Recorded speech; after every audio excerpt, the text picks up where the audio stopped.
Welcome to the smartest doctor in the room. I'm your host, Dr. Dean Mitchell.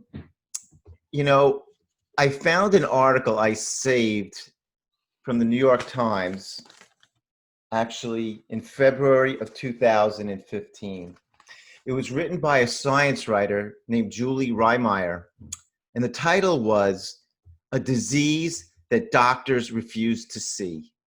In essence, Mrs. Reisenheimer wrote about her own battle with chronic fatigue syndrome and how she felt so many doctors she saw dismissed her diagnosis or seemed uninterested in finding out more to help her.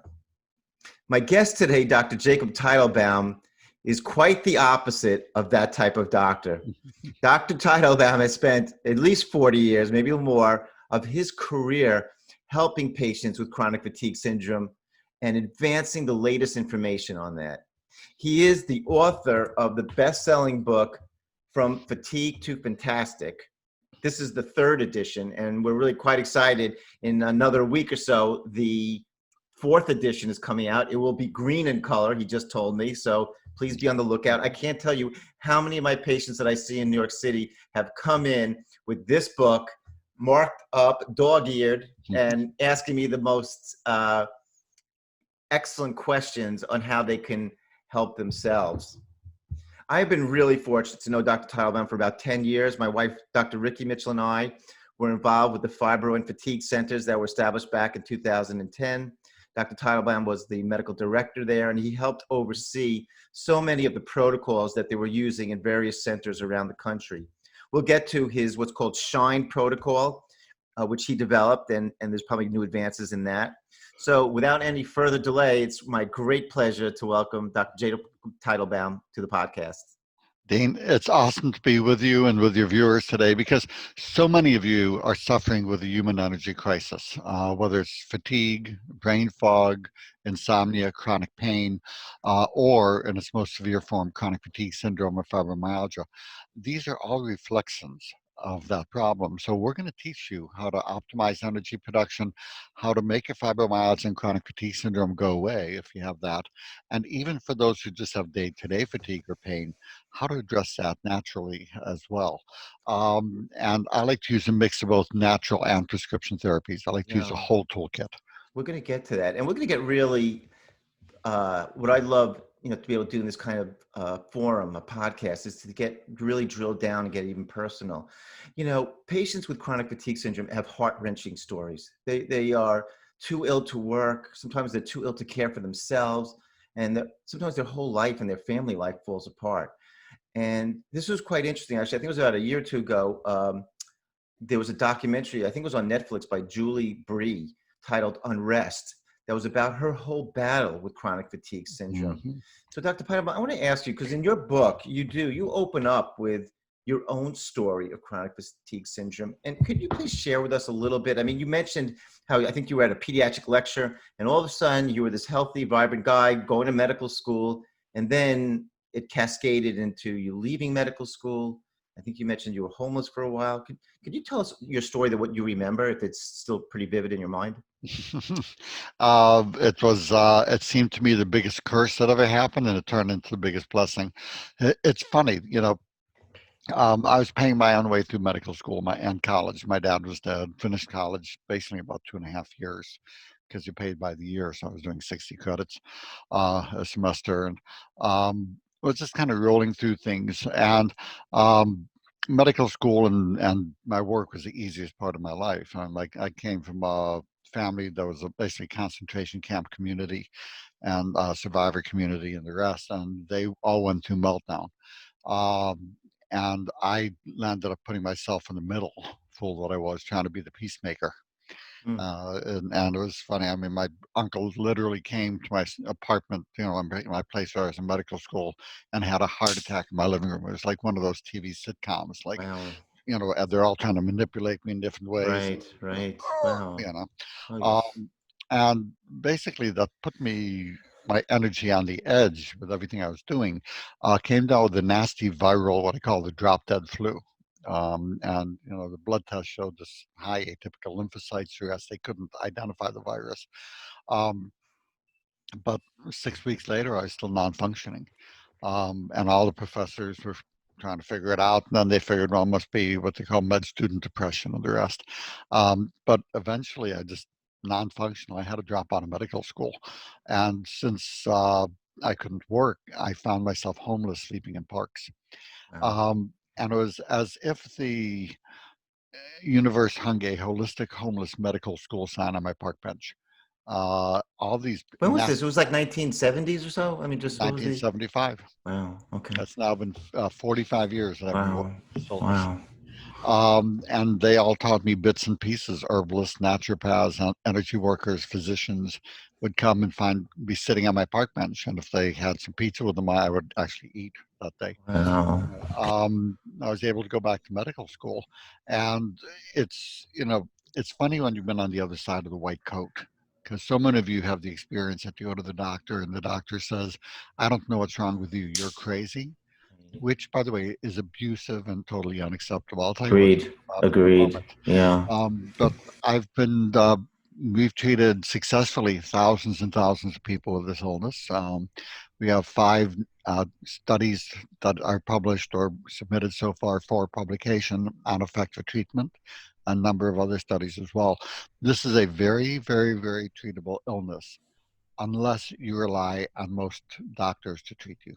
You know what, you're making a great point. I think I just want to listen to the listeners to say, I actually mentioned this in a prior podcast, but Bernie Siegel, who I'm sure you're familiar with, one of my favorite doctor philosophers, and he had a great line in one of his lectures that I had on one of my old Betamax tapes, where he said, the doctor is the tourist in the land, and the patient is the native. And I think in a sense, you're really both. I mean, you were a native, obviously, in this land of chronic fatigue syndrome, and obviously, as a doctor, caring for thousands of patients, I wouldn't really say you're a tourist, probably much deeper than that. But I guess it gets to my next question: that why? I mean, I sometimes call myself the 10th doctor because most of the patients I see have been to 9 other doctors minimum. Mm-hmm. And why do you feel that still so many conventional doctors don't believe that chronic fatigue syndrome is a real illness, but sort of a composium of psychiatric and just somatic complaints? Why are they so uncomfortable in evaluating and treating these patients? Well, what you'll see with many complex illnesses that affect predominantly women, if you look at multiple sclerosis, that used to be called hysterical paralysis. Lupus used to be considered a neuroses. And fibromyalgia is simply one in a long line of illnesses. So what these illnesses have in common is, one, they're very complex. So most doctors don't want to take the time to learn how to treat them. It's much easier to just go and blow people off. 2, they affect predominantly women, as most immune illnesses do. And if you look at the medical word hysteria, it comes from the Latin hystero for uterus, which gives you an idea that the medicine, even with half the women being doctors now, the institution equates hystero, or being female, with hysteria. Yeah, that wouldn't go on now with the Me Too movement. They would correct that very quickly. But you're right. It's fascinating, where the etiology of these terms come from. Mm-hmm. Yes. And it's just easier to go ahead, and the insurance companies encourage it because they don't want to pay out the benefits that they legally, for disability and for healthcare. Right. So it's almost this cult of silence of, we don't want to mess with it. We don't want to pay the money. It's mostly women who can't defend themselves. Right. And who else to better handle that way? So if you go to a doctor and the doctor says fibromyalgia, and starts to imply to you and your family that it's all in your mind, right, get up, walk over to the doctor, look him in the eye, and tell him, thank you for letting me know quick and early on what a complete and utter fool you are, so I don't waste my time with you, and turn around and out the door. I've seen patients, who've come to me who've had that experience. So it is brutal. I want to ask you something too. We'll move on a little bit. It's interesting because, again, we know doctors. I have my 2 theories about, unfortunately, with medical training. Doctors like nice, neat, clean, things that fit into the textbook. And what I tell patients sometimes too, because sometimes they ask me, like I'm sure like yourself, like how come my doctor doesn't believe in this or do that? And what I say to them is, a lot of very bright people go into medicine and with good intentions, but also the training, especially the first couple of years, is, believe it or not, multiple choice exams. There's A, B, C, and D, and sometimes there's all the above and none of the above. And that's how you progress to show how smart you are. But the bottom line is on those tests, there's always an answer, at least quote, a right answer. And all of a sudden, I found even myself, you get into private practice, into real life, taking care of hundreds of patients. And you know what? There isn't always a textbook answer. And you have to be willing, like you were, in your days battling with chronic fatigue syndrome, be open to the possibilities and learn from even people who don't have degrees. And if that all incorporates into your gestalt of how you can help a patient. But this is the other big thing that I want to talk to you about that I think it really bothers a lot of doctors, even rheumatologists who tend to, in the conventional world, see a lot of chronic fatigue patients, is that there was lack of a standard lab test. And I want to ask you this too, because I was researching this a few years ago. In 2017, Mark Davis and Jose Montoya out of Stanford, they put out a nice paper. It was pretty interesting, showing, and they're both immunologists, and they wrote a paper what they called about immune signature. And I think my listeners are going to find this very fascinating because it relates to COVID now, that they found in chronic fatigue patients versus healthy patients, and I believe even rheumatoid arthritis patients, that there was a difference in what's called cytokine profile. That certain inflammatory markers was clearly elevated in these patients compared to healthy, control patients, and even I think to rheumatoid autoimmune arthritis patients. So I wanted to just ask you if you have anything to offer, or that. And we're going to get into a lot of other things that you do in evaluating patients, but just on this basic level, anything that you find striking from those papers, or anything. I mean, do you look at cytokine levels in patients with chronic fatigue? I don't personally do it because it does not affect my treatment approach. What Okay. you will find, for those of you who are wondering, is this a real disease? Absolutely. There are dozens of abnormalities on the lab tests that are commonly seen.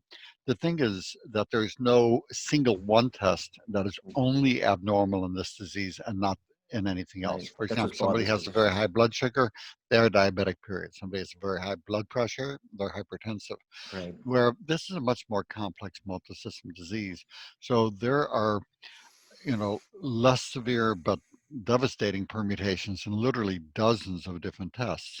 But it's not only seen in this disease. You can see this permutation in 8 other diseases, this permutation in others. The bottom line for diagnosis, there's very, very simple test that works very, very well. And I asked the person, are you exhausted? Yes. And do you have trouble sleeping? Yes. So you can't sleep even though you're exhausted, and you don't have anything else overt, and then it doesn't go away the vacation. You have the process. That paradox of can't sleep despite exhaustion tells you that there's hypothalamic dysfunction in play. You basically tripped a circuit breaker. And really, that's all you need.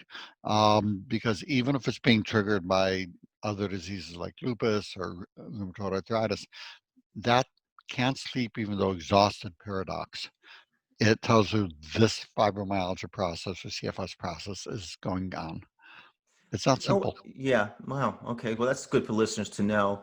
Um, in your books, in the different editions from Fatigue to Fantastic, you talk about the SHINE protocol, which I found to be super helpful. Because when I got involved with this with my wife 10 years ago, I gave the example. I said to my wife, Ricky, I said, because I had to help out in the office when she wasn't feeling well at one point, and get involved in this. And I have an immunology background, infectious disease background. But I said to her, I felt like I was thrown in the ocean, and every direction that I looked, I didn't see land. And it was that complex dealing with these patients initially, but really through a lot of hard work. I did the same thing that Ricky did, my wife. I studied at night your book. I looked at articles, and every patient became my teacher to hopefully get better at treating the patients. But I want to focus when the SHINE protocol, just quickly for the listeners, is S stands for sleep, H is for hormones, I is for infections, and immune dysfunction, N is for nutrition, and E is for exercise. But I want to focus on one of them right now because I think it's so relevant to what's going on in the world today. I want to discuss the infectious component if we can. Mhm. You mentioned in your own story, you felt there was some kind of viral illness which they couldn't find out that caused it. Now, clearly, we have COVID-19. And COVID-19, as we all know, and I've done podcasts on this, it's frightening on so many levels. One, obviously, there's the mortality rate in at-risk people. So that alone, people are afraid. This is obviously much deadlier than the flu. The second thing is people tend to get really ill, acutely. But now what's coming out, and I just cut this out of the paper today too, is the New York Times. Now Sinai actually has a whole clinic for COVID-19 chronic disease patients, and they're getting this name called long haulers. That's the new term for this, meaning these are patients that are suffering like with chronic fatigue and a lot of other symptoms that, again, sound very much like chronic fatigue, which you diagnosed and have treated over the years. So my question is, what insight can you give to patients and the doctors if they feel it's an infectious etiology? I mean, if it's also like, a lot of patients come with Epstein-Barr, which we have to sort through, because I always feel like Epstein-Barr is a marker, not necessarily the actual cause in these chronic patients. So I was just curious. I mean, I'm interested to know, like, because as you know, there's just so many factors involved in chronic fatigue. But when you have one and you think it's a clear-cut infectious, like if a patient traveled to Africa, came back, and they ruled out everything, but they're really sick, or a patient had severe Epstein-Barr infectious mononucleosis, do you treat that differently? Because I know we'll talk about some of the things you trained Ricky and I to do, but I was just curious, again, if you look at the patient a little differently than you would if somebody had, like, obviously some type of traumatic life thing where they went through a divorce and it was all stress, which causes illness in its own way. So. Well, it's not rocket science. If somebody comes in saying, I had a nasty flu-like symptom or flu-like illness, and it never went away, and I'm constantly feeling like I have the flu, ain't rocket science. Yeah, but how would you, So, what say, like, you have your SHINE protocol. Do you alter it? Is there something, I'm going to tell you something that I learned from you, but I was just curious again to hear what do you focus on something in particular, or you really just do well, the full SHINE protocol, or? well, here's the thing, Dean. Yeah. The reason that they're getting persistent disease Yeah. is not because of the virus. They're getting, Mm. these are not horrible mutant Right. viruses. These are just run-of-the-mill viruses like Epstein-Barr, CMV, Right. HV6 that over 90% of the population has had. Right. So you really need to tune up their entire body, especially getting the sleep and nutritional support, Right. getting adrenal support. These are critical things for immunity to act properly. And then I will go with the Famvir, Cyclovir, Oh, you will use some of those too. Okay. I use Famvir and Celebrex, that combination. I usually tend to Interesting. start with that. Mm-hmm. If that doesn't work and they have HHV6 or CMV, very, very high titers, I go with the Valsite. Equilibrant if I'm suspecting enterovirus. And this is all in the book. How do you tell, okay, what Yeah. makes you think one, what makes you think the Right. other? Right. How do you dose it? And it's all Yeah. there. On the other hand, if I have somebody who's having more chronic lung congestion, scabs, there are a number of things that make me think more antibiotic sensitive. And I'm going to go ahead then and consider a trial of doxycycline or erythromycin or Cipro. Although Cipro you need to be a little more careful with than the others. And we'll go with, these different things. The testing is not very helpful for the infection. Right. It's more a Right. matter of history and Right. seeing what works. You know what I learned though, I think from you, from not only your book, because you mentioned it, but also when we've spoken to you, or there was like sometimes you had like these group seminars for the centers. And it's so funny because it actually awakened my earlier training. My background, as I mentioned, is in immunology. I actually trained during the AIDS crisis in the late 1980s.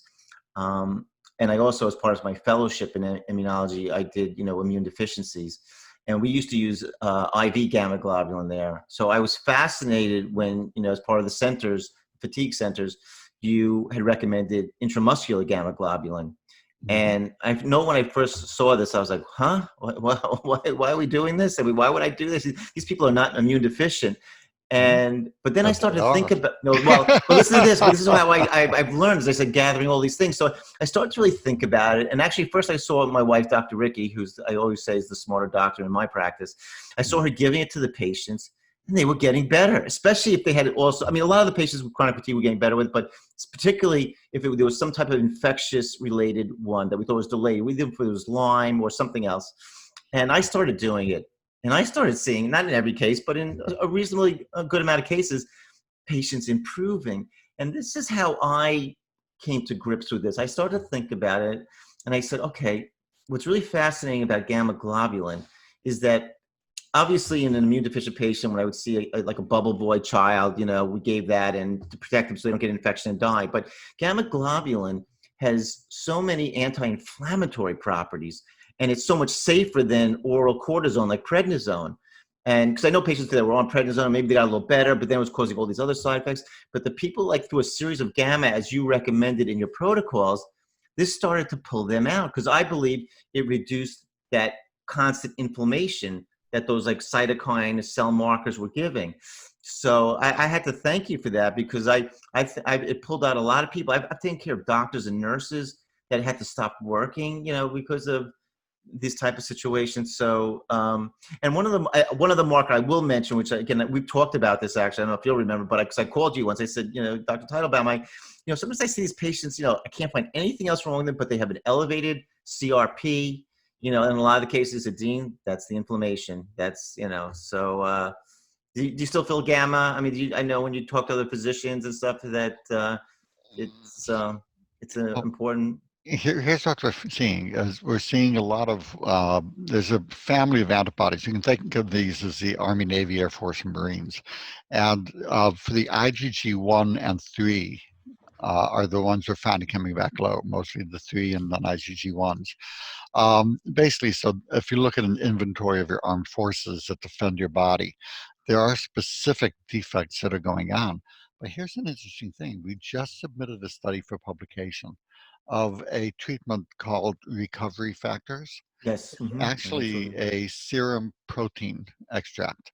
And what we found is that it increased antibody levels, including the subsets, an average of 14%, which is quite a lot. Mm-hmm. And we saw that 60% of people improved markedly, with an average 69% improvement in overall quality of life Wow. and in energy. Pain went down, Wow. sleep improved, cognition improved dramatically, gut function improved.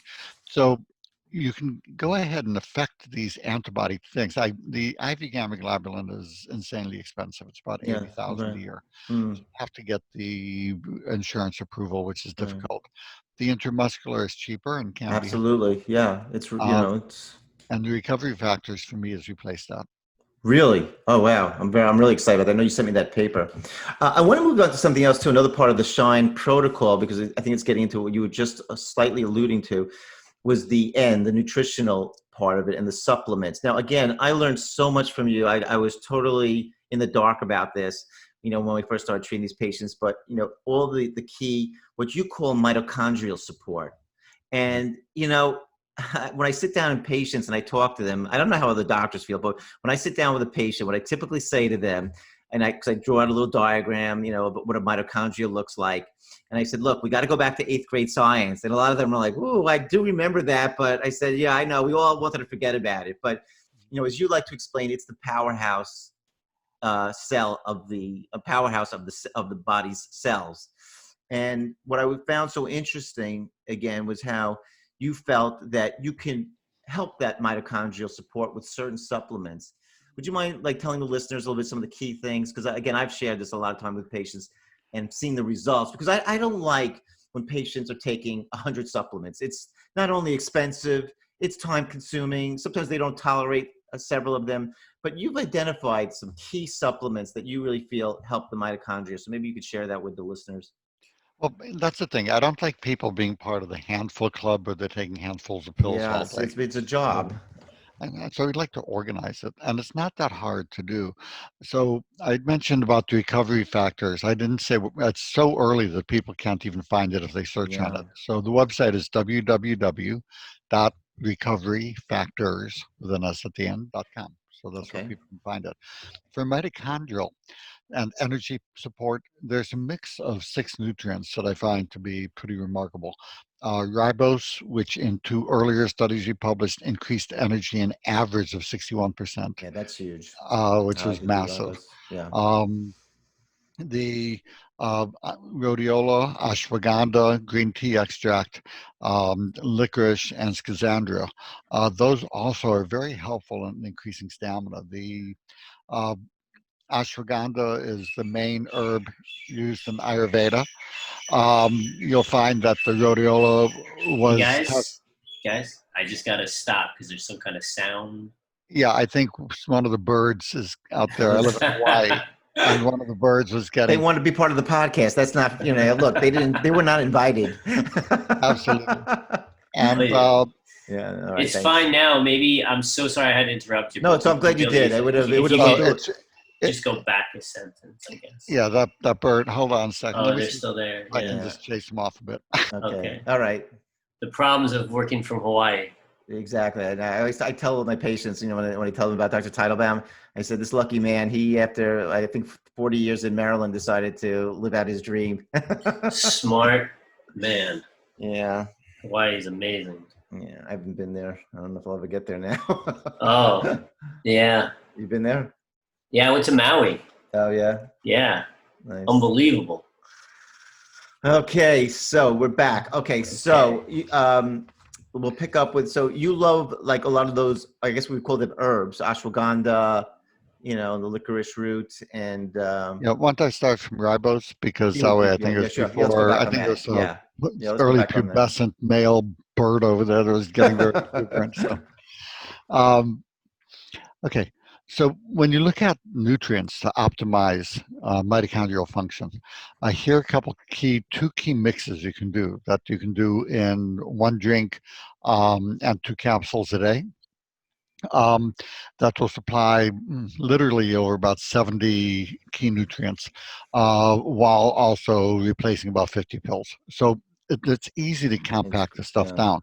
And what I recommend that people begin with, one is the energy revitalization system. It's a multivitamin, multimineral, where one drink, like I said, it has 50 key nutrients, because the B vitamins at optimal levels, magnesium, these are some of the very, very, very foundational things of energy production. And then ribose, we've published 2 studies now. The ribose increased energy an average of 61%, even by itself in people with fibro. So it's very dramatic. Ashwagandha dramatically improves stamina. So for those of you with post-exertional malaise, the rhodiola also helps adrenal function, licorice. So you can get the ribose and 5 key herbs together in something called the Smart Energy System. So what I have my people do, you can get the Smart Energy System and the Energy Revitalization System on my website at nfatigue.com. It's available on Amazon. So I just have people take the Smart Energy System and the Energy Revitalization System, take it all in the morning. Like I say, 1 drink, 2 capsules, not expensive. And most people find that this more than doubles their energy. Wow. So it's not a hard place to begin by optimizing mitochondrial energy production. A key thing also, I just want to let the listeners know, if they've been listening to my podcast, I had actually Steven Sinatra. I don't know if you're familiar. You may know him, right? He's a terrific guy. Good man. Mm-hmm. And, it was really interesting because he's written books about, cardiac metabolism. And he also is that's what I found so fascinating between like your 2 worlds. So he's recommended in his books, in the past, D-ribose, CoQ10 or ubiquinol, and I think acetyl L-carnitine, which is something you recommended for chronic fatigue, which is fascinating because Dr. Sinatra hadn't even mentioned. I think he had 1 or 2 patients come off a transplant list, a cardiac transplant list, just by taking D-ribose and CoQ10. So it just shows you, obviously, the heart is a big muscle and those mitochondria need to function. So again, this all makes sense. That's what I want the listeners to realize. This is not just taking a bunch of supplements, not knowing, is this doing anything? They wanted some bang for their buck. And I've found again, too, that again, in recommending to patients, with your protocols and your formulations, that they get results, which is obviously what so many of the doctors and people are skeptical at times about. Well, it's all about energy production, whether it's the Right. heart. And what Steve is doing is he's basically optimizing energy production while focusing on heart disease. Right. And again, the things I noted and the things he needed, these are in common between our protocols. It's funny. I met a fellow who was an engineer who's in Hawaii, and I was talking with him and his wife, and it turns out his doctor said, "You have 2 months to live. You have horrible heart failure, Wow. and you're going to die in the next 2 months." And the wife said, "You're not going to freeze to death in Alaska. If you're going to die, you'll die where it's warm in Hawaii." And I'm just talking to these folks, and the doctor said there's nothing you can do for him. And I told him, "Your doctor's right. There's nothing they can do for you." Hmm. Hmm. And I gave them the regimen you just noted. 2 years later, I get an email back from this guy. "You saved my life," was the subject Wow. header. Wow. So these things that optimize energy that Steve was talking about, because they really are the same. Right. Oh, absolutely. That's what I said. When I was like learning your protocols, and then I came across some of his work, is actually through Suzanne Summers, who I had met, and then I saw she had interviewed him in her book, which I really liked a lot, called Toxic. She interviewed a lot of terrific people, and again, so when I started to see a lot of things, that he was talking about, which obviously overlap what you're talking about, just coming from different directions or dealing with different illnesses. That's what I always say to my patients. That's when I say, that's my aha moment, when I said, you know what, there's something to this. And then obviously having the confidence to keep on recommending it to patients, you get to see the Yeah, results. when you have that's what you'll find in this area is that you can have all these different doctors who are very bright, Yeah. all who have come to the same conclusions on their own, despite the drug company advertising, saying this is the way to go. Whatever the newest, most expensive medication that you see is Exactly. toxic and doesn't work, or saying there's nothing that can be done for this disease. You have all these people who come to the same conclusion. It was very reaffirming to me when I was starting in holistic medicine, and I had all these things. I was going, well, this can't be so. Everybody would know it and be talking about it. I must be misunderstanding something. But yes, when you see all these people who are very bright coming to the same conclusion on their own, that is an There's aha something moment. there. Yeah, I want to ask you too. Obviously, both of us being physicians, and being able to write a script. One of my favorite lines I like to put on my website is I said, any doctor can write a prescription. A really good holistic doctor doesn't need to. But the thing is, we still have the ability to do that, and there are times where it's needed. Now, what's interesting to me, I mean, so many patients also, when they came to me, seeing that I was working with you and following your protocols, typically came in, they'd seen a rheumatologist for chronic fatigue syndrome, and some of them had fibromyalgia, and they were on Cymbalta, Sevilla, you name it. A lot of these medications, I never saw one patient better on them. I guess otherwise they wouldn't even be coming to see me. But I do want to ask you, because I have seen patients that we've worked together with, that they're sometimes on Adderall or Florinef. So where do you think the place is for certain medications? I mean, when do you say to yourself, okay, the supplements are not enough. This is too dramatic a case or severe case. What's your threshold saying, okay, now it's time to go to some medications in addition to, And I don't have a thing inherently against medications. I just okay, have a thing against the way they're used in this country, which is based on profit and not on science or sanity. okay. So many medications are extraordinarily toxic. So what I look at is what's the relative risk versus the relative benefit. In most people with this illness, I will use a mix of natural and prescription sleep aids. There's revitalizing sleep formula, terrific C's. Hemp Select, which is a wonderful hemp oil, um, is been a game changer for a lot of people. Have them taking 3 to 5 capsules at And what bedtime. does that do for them? The hemp It has oil? hemp oil. It has a whole hemp oil, And not what does just that do? What do you find it helps their energy or it their helps their sleep? energy. It helps them sleep. Okay. It helps knock out pain, and it Uh, helps decrease anxiety. It just uh, really, it's funny. It seems to either be a game changer or do nothing. mhm. And I'll give 3 of the hemp select twice a day and 5 at bedtime. But I will use that brand because there's a lot of quality control issues with the hemp oil. A lot of it's Mm, basically caca. Just really? there's Yeah, nothing that's in the sad. bottle. It's all in the, That's they terrible. spend the money on advertising. But then with the medications, I find that to initiate sleep, to help people fall asleep, Ambien is a very good medication. And yes, some people sleepwalk or do other things in their sleep. Uh, so you don't want to take the first dose when you're first getting on an airplane. You want to make sure you're not going to be dancing Right. naked on the aisles. But it's a very reasonable medication, this disease. Trazodone at the low dose, 50 milligrams, Flexeril, 5 milligrams. Yeah, I found Flexeril to be very good for the fibromyalgia patients, because it seems in some patients it's been remarkable. But what about also just for, again, these chronic fatigue patients have no energy? I mean, will you use the Adderall? I've seen like the Adderall in some patients, I think the depends. Adderall is overused in hyperactive kids and underused in CFS and fibromyalgia. Mm-hmm. It optimizes dopamine. It helps the orthostatic intolerance or POTS. It basically can be very, very helpful. And as long as people are keeping it to 20 milligrams a day or less, I've never seen anybody get addictive issues at 20 milligrams a day or less. I think that it is underused and can be very, very helpful. You know what I also find underused, which is, again, I learned from you and I've used with patients with success, is the Florinep. And I just want the listeners to understand what that's for. That's an essentially adrenal type of hormone. And what's very interesting in chronic fatigue is that you have patients that tend to run very low blood pressures. I mean, I think it puts them at risk. Now, women can, in general, tend to have a little bit lower blood pressures than men. But when I see, even a woman that comes in with a blood pressure of 90/60, that's just her normal blood pressure, I sometimes say to them, and they're having all this severe chronic fatigue and other things are going on. I said, you know what, your blood pressure dips 5 or 10 points in a day for whatever reason, something in the atmosphere or just whatever's going on in your body. You're now in a state of where your body doesn't want to be, fully erect.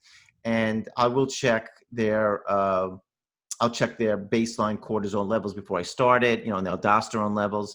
And in some of the cases too, I'll check, as you were mentioning, like, in adrenal fatigue, they're like the saliva test, just to see the levels throughout the day. So I was curious if that's, again, something that you tend to see a lot with the chronic fatigue patients, the basically borderline hypotension, low blood pressure. Well, if you look at SHINE, we talk about Yes. SH, Yeah. H, we talk about hormones, but it Yeah. also is hypotension.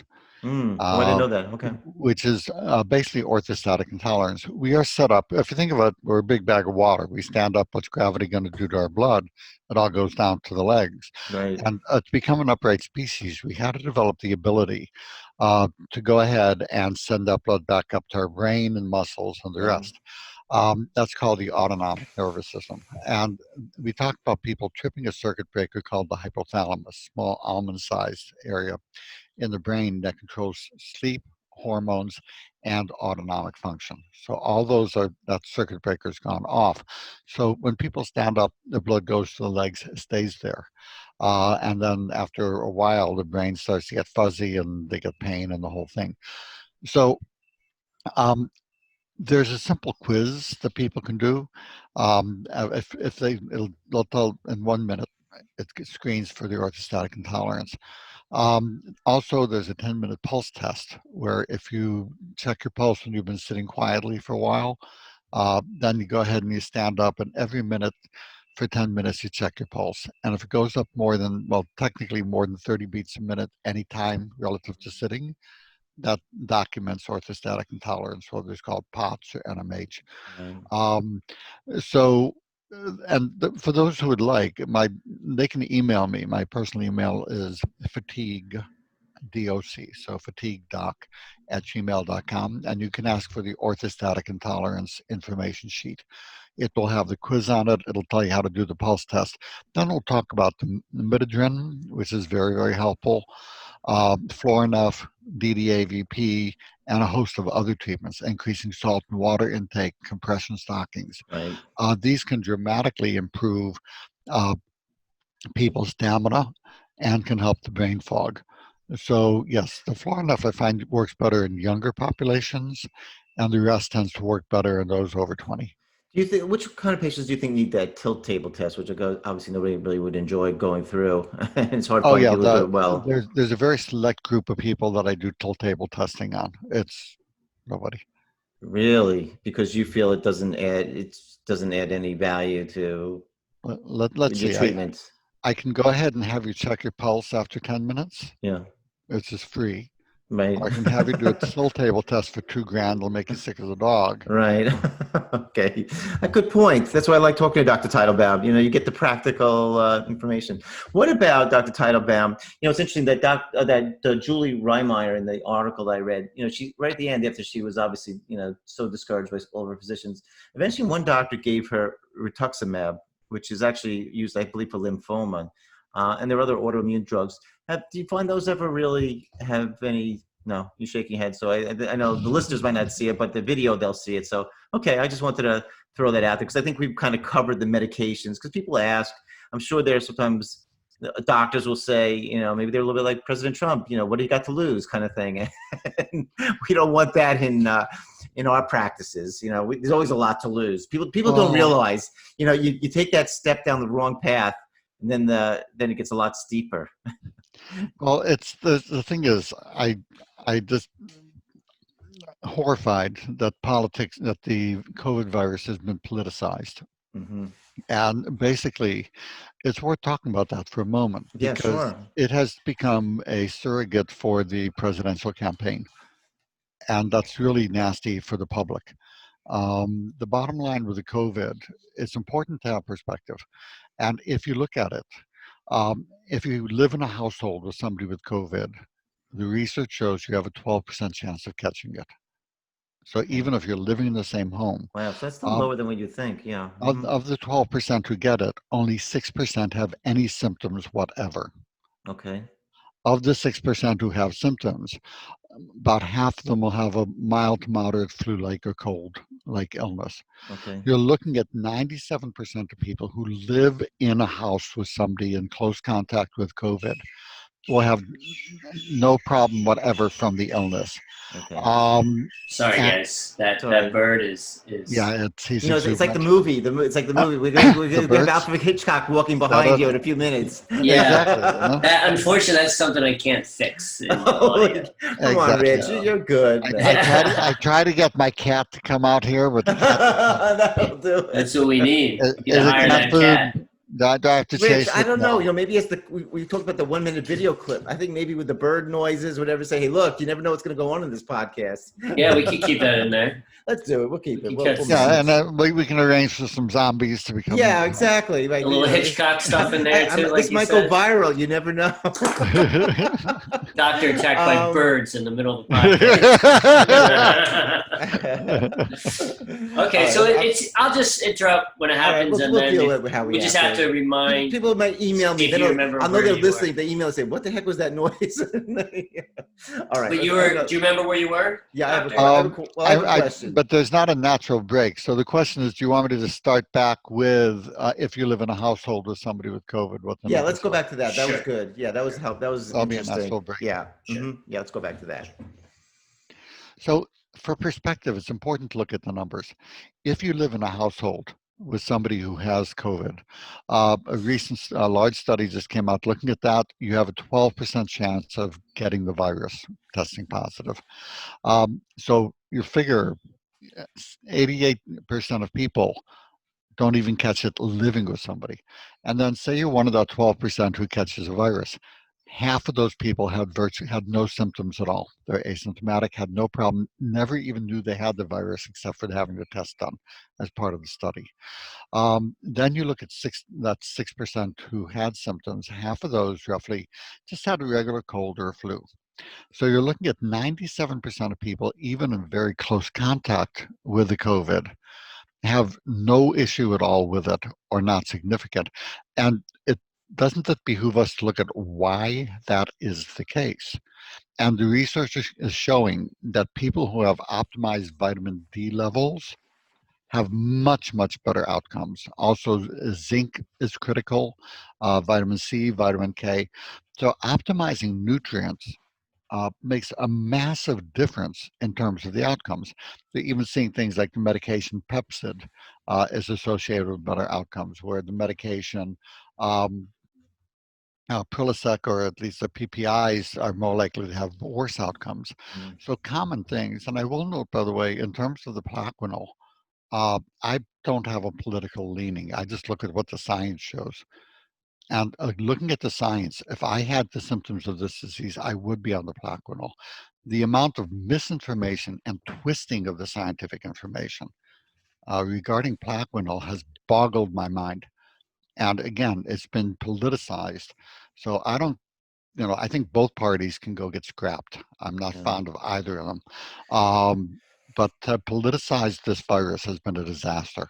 Well, so yeah. I think for people to stay well, it doesn't mean panic, but it means to do simple things like getting sleep, staying hydrated, doing a good multivitamin mineral. I take something called ViraPro. Uh, Optimizing immunity makes all the difference in the world, and we need to be focusing on that, or instead we're just focusing on terrorizing people.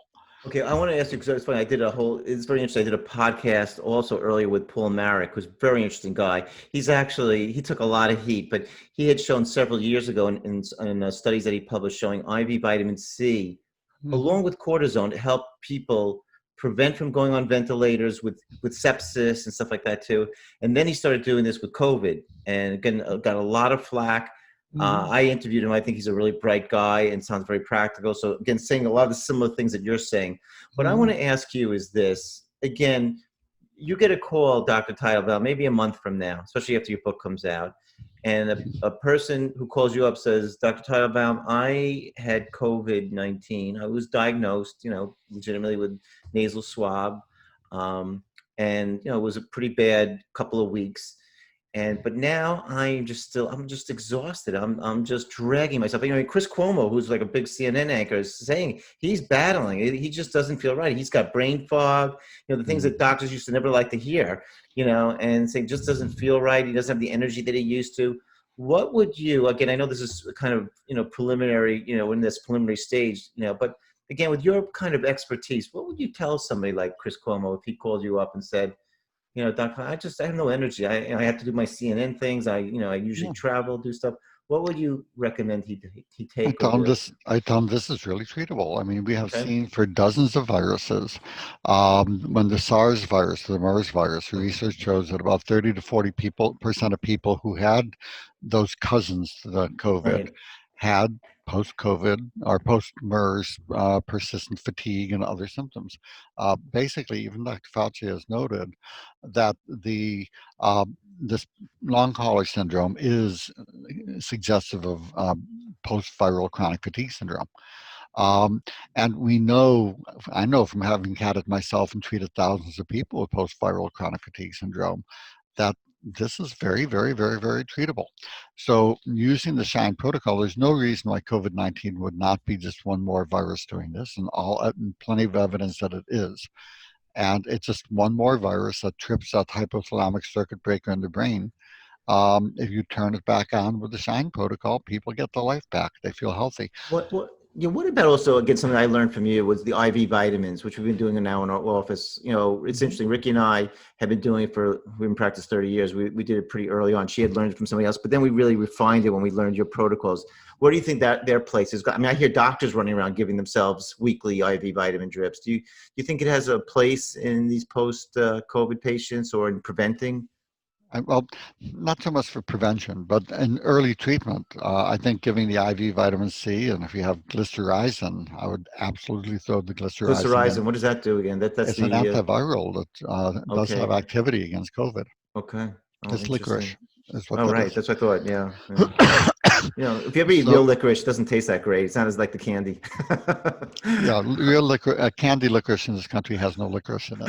I know. So, it was very sad to find that out. but the licorice raises adrenal function, and it's been shown hepatitis. Well, so does vitamin C. That's something actually that was so fascinating. There was something that Dr. Marek brought up when we were talking about why he felt vitamin C was so helpful, because he felt it was a huge, adrenal support. He says, I think because he was explaining that every other mammal except us makes vitamin C inherently in their body, right? We don't. We have to take it in, and that, in essence, the high doses is what stimulates the adrenal glands.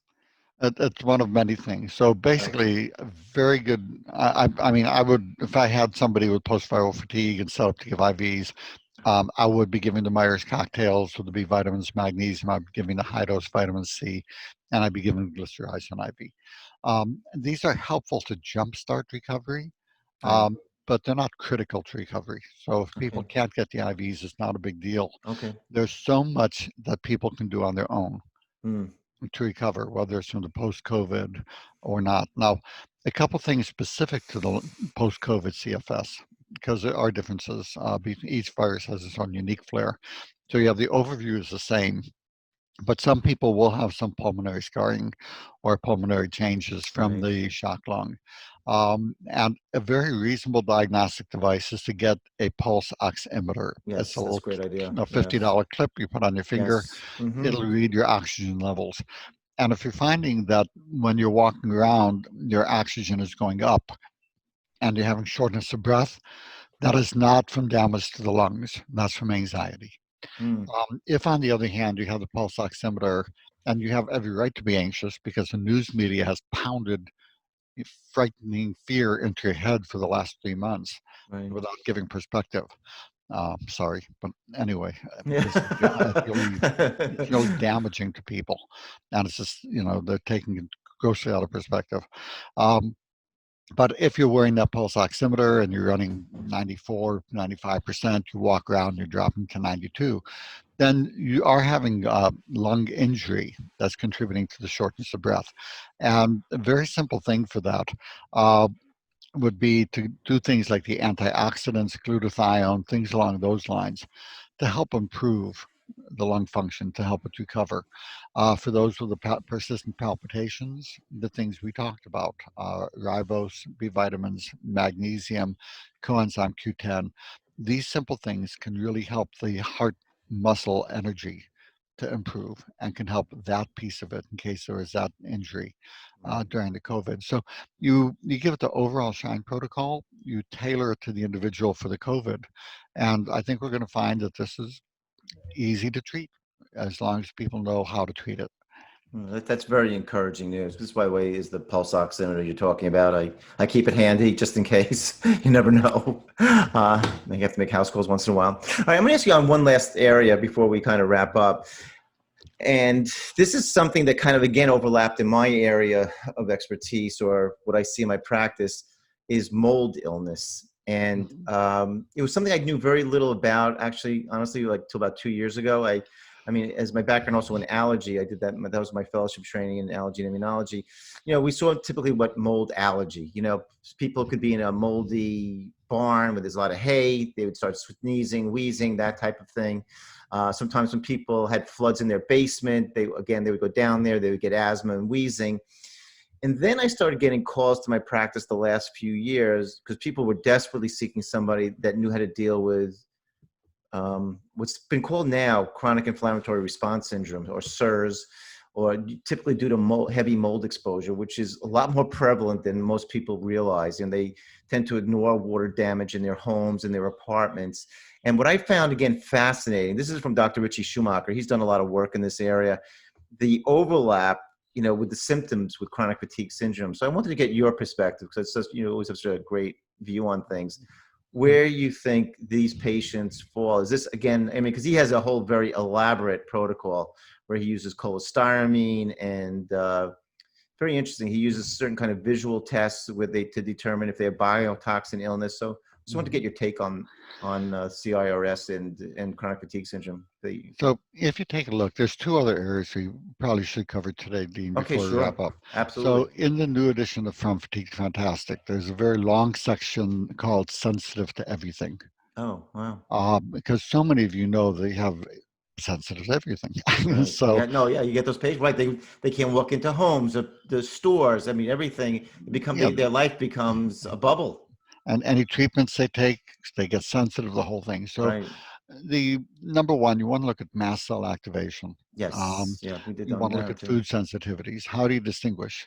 Food sensitivities, it's going to be the same food each time. You eat this, you get that. Mast cell activation is totally random. You eat this food or have this exposure 8 days in a row, and then one day you have that same exposure and you just know. Wow. And there's no real test for it, but it's very simple. I mean, you go ahead and the book will go through how to use the antihistamine, Singulair, quercetin, all the things, and say, Right. Yeah, we try it talked in about this it. Yeah, order, that sounds great. and then you see if you get better, and then you had it. Right. But and people are very persistent. You're going to see mold toxins. One of the hallmarks of mold toxin illness is that increased sensitivity. The problem is, we don't know how reliable the tests are yet. Nobody has taken 10 healthy people and done the urine mold toxin test to see what percent are positive. And without that, it's a little hard to interpret, especially when you're then telling people, well, your test, which might be positive in 60% of people walking the street who are healthy, Right.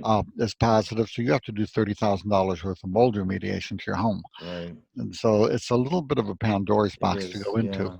Yeah. But fortunately, for many of the people, their symptoms predated the home that they're in, and that simplifies Interesting. it. Interesting. Yeah.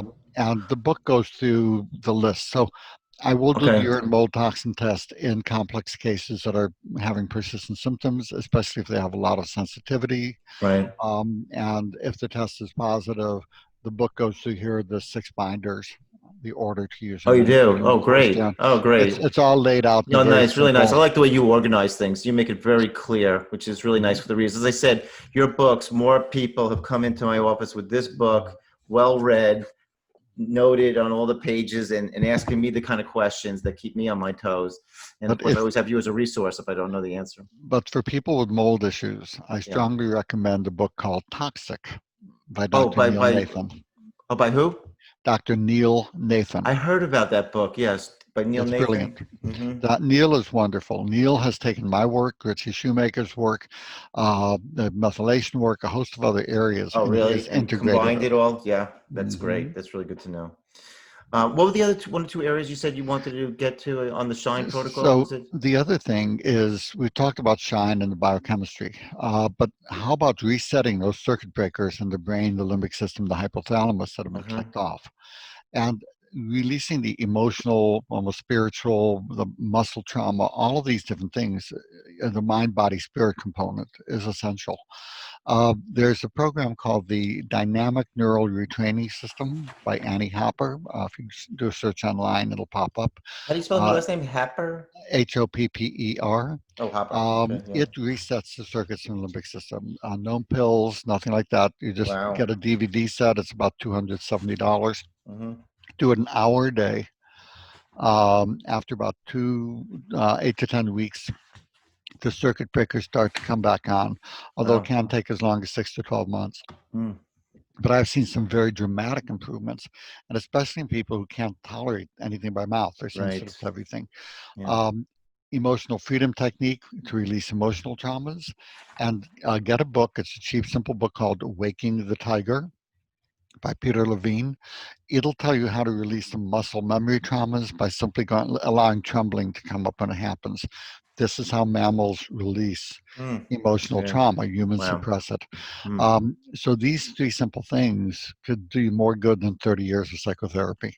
Wow. And they act on a real physical level to release the emotional traumas and reset the circuit breakers in the brain so that your body can take over without all these pills.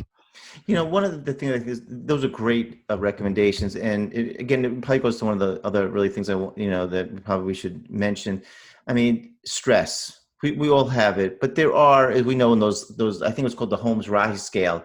You know, those huge events in life that are known that if you have several of them and you add up the score, there's a good chance, unfortunately, like a 90% chance, you're going to develop an illness. I mean, whether it's I just had a patient that was going through a bitter divorce. That was very unexpected. And I mean, all of his, we had under control his psoriatic arthritis, his digestive issues, and now everything, that and the COVID have all flared up. So I don't know, what do you recommend to patients when they're in the throes of a bit of a divorce, a death of a spouse, a child, I mean, because it is going back to all this stuff with the muscle memory and the mind is so powerful. I mean, if any of us in the holistic world know anything, it's to not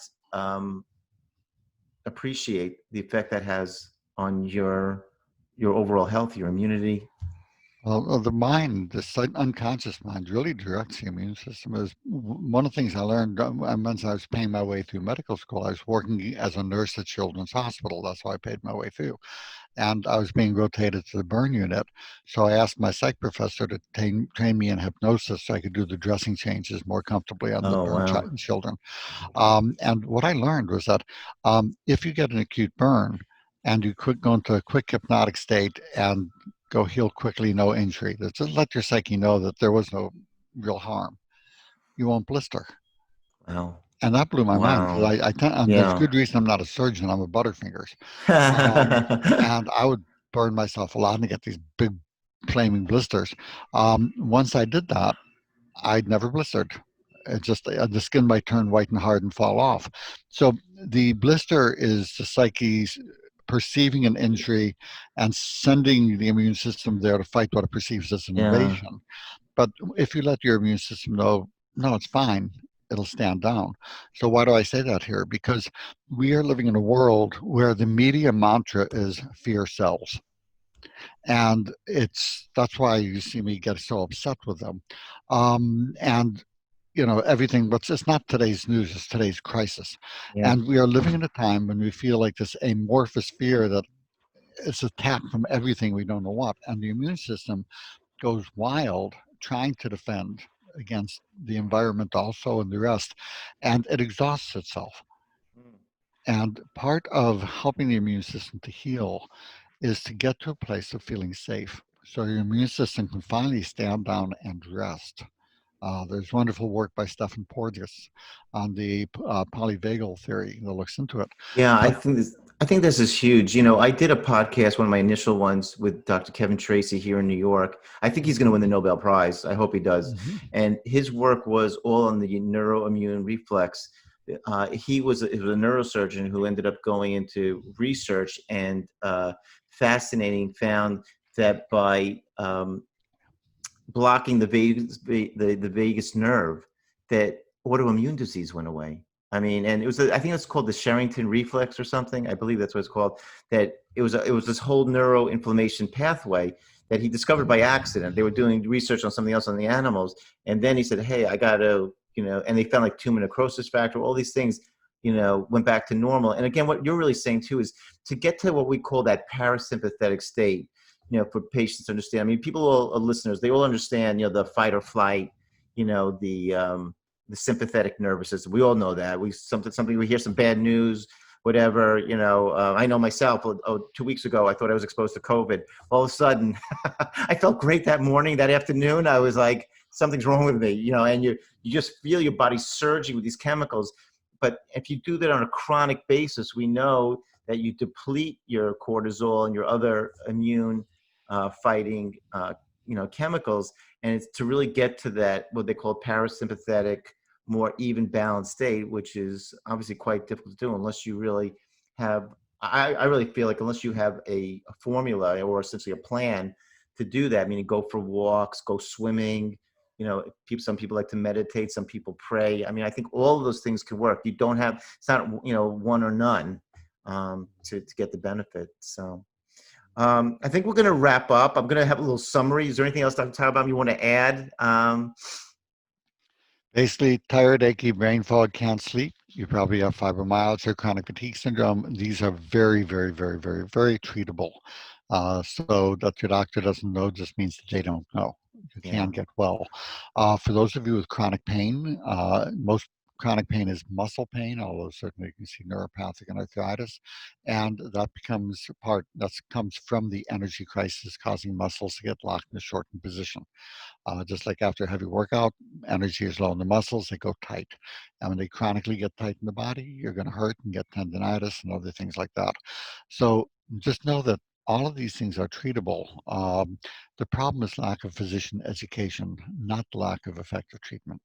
Yeah, I think those are such great points. I think it's a lot of hope for patients who sometimes feel hopeless. So the last few key points I just want to make, that chronic fatigue syndrome, and they can give it different names. Now they call it systemic exertion intolerance disease, and they have a lot of names for these things, but it is a real disease. And as Dr. Teitelbaum mentions, a really good, well-trained doctor can help you navigate this illness with a strong supportive team.